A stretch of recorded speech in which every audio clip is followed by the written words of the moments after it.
Halo semuanya.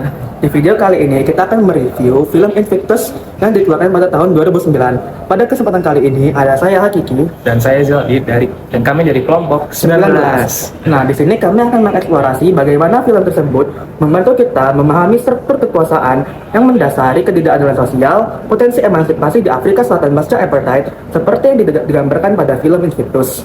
Nah, kami akan menganalisis strategi Nelson Mandela yang tidak hanya sebagai tindakan persatuan, tetapi sebagai upaya untuk menantang dan mengubah sistem penindasan yang mendasar.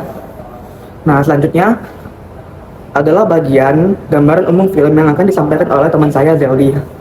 Film Invictus yang disutradarai oleh Clint Eastwood menceritakan kisah nyata yang menginspirasi tentang bagaimana Nelson Mandela di masa jabatan pertamanya sebagai Presiden Afrika Selatan menggunakan Piala Dunia Rugby pada tahun 1995 untuk menyatukan bangsa yang masih berjuang dengan dampak buruk apartheid.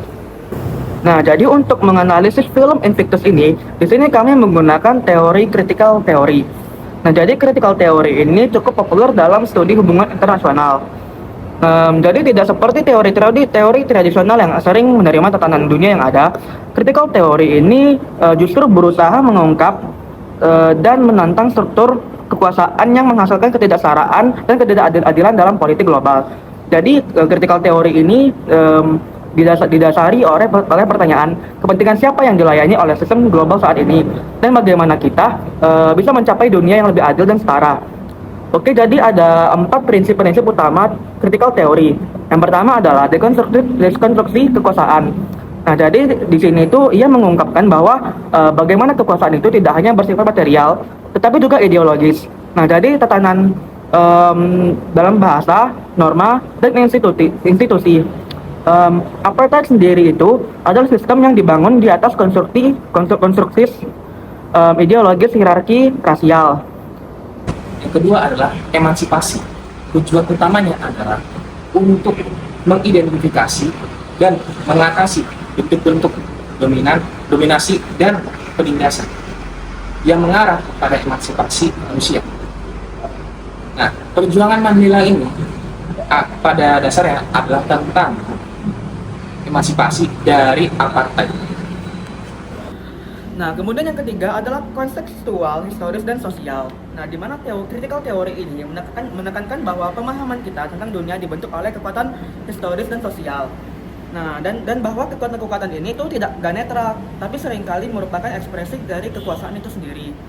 Yang keempat dan terakhir adalah menantang status quo. Ia tidak hanya menggambarkan dunia, ia bertujuan untuk mengubahnya dengan mengekspos kontradiksi dan mempromosikan kemungkinan alternatif.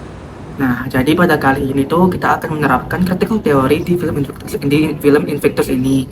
Nah, jadi di sini tuh ada 3 studi kasus yang kami temukan. Jadi yang pertama itu adalah simbolisme Springbok. Nah, jadi dari perspektif critical theory ini, tim rugby Springbok itu bukan hanya tim olahraga, tetapi itu adalah simbol yang sangat mengakar dari kekuasaan Afrikaner kulit putih dan segregasi rasial. Keputusan Mandela untuk merangkul mereka adalah tindakan dekonstruksi yang radikal.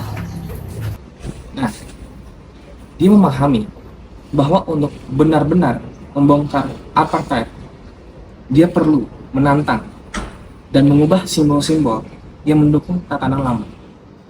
Ini bukan sekedar rekonsiliasi. Ini adalah tentang pengkodean ulang makna dan membangun identitas nasional yang baru dan inklusif, sehingga mendorong emansipasi dari perpecahan masa lalu. Nah, lanjut ke studi kasus yang kedua, yaitu adalah kepemimpinan Mandela dan kekuatan ideologis. Nah, jadi gaya kepemimpinan Mandela yang dicirikan oleh pengampunan dan rekonsiliasi adalah elemen ideologis yang kritis. Jadi ideologis yang kritis yang sangat kuat. Nah, dia itu secara aktif berusaha mengubah aturan main dalam politik Afrika Selatan dan konflik menjadi kerjasama. Nah, dia berusaha tidak hanya mengubah undang-undang, tetapi cara orang berpikir tentang diri mereka sendiri dan satu sama lain. bertujuan untuk apa? Untuk pergeseran mendasar dalam kesadaran adalah tujuan inti dari teori kritis. Dan di studi kasus yang ketiga, itu adalah bagaimana peran olahraga dalam transformasi sosial. Nah, jadi critical theory ini akan bertanya bagaimana olahraga yang tampaknya merupakan kegiatan netral akan menjadi ladang perjuangan politik dan transformasi di Afrika Selatan. Nah, hal ini tuh menyoroti bagaimana bidang yang tampaknya apolitis seringkali diwarnai oleh dinamika kekuasaan. Film ini menunjukkan bagaimana Mandela memanfaatkan kekuatan lunak olahraga untuk menantang kekerasan struktural apartheid dan menciptakan realitas sosial baru yang bergerak menuju emansipasi kolektif. Oke, selanjutnya adalah kekuatan critical theory dalam memandang masalah ini. Jadi critical theory memungkinkan kita untuk melihat untuk melampaui narasi rekonsiliasi permukaan untuk memahami perjuangan kekuasaan yang mengakar dan strategi-strategi yang disengaja yang digunakan oleh Mandela untuk membongkar struktur-struktur opresif dan mendorong transformasi sosial yang nyata. Nah, jadi ini tuh menekankan agensi aktif individu dalam menantang dan mengubah dunia mereka. Ada pula kelemahan teori kritis dalam melihat masalah ini juga. Beberapa mungkin berpendapat bahwa fokusnya pada dekonstruksi kadang-kadang dapat meremehkan tantangan pragmatis pembangunan negara atau realitas material distribusi kekuasaan. Namun, untuk memahami pergeseran sosial dan ideologis yang mendalam, ia menawarkan wawasan yang tak ternilai. Oke, jadi di tahap ini kita akan memberikan kesimpulan tentang Invictus ini.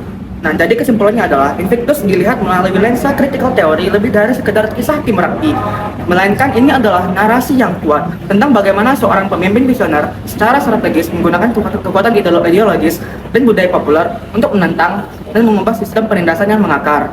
Perjalanan Mandela menunjukkan potensi emansipasi melalui upaya usadar untuk mendekonstruksi narasi lama dan membangun identitas yang baru yang inklusif.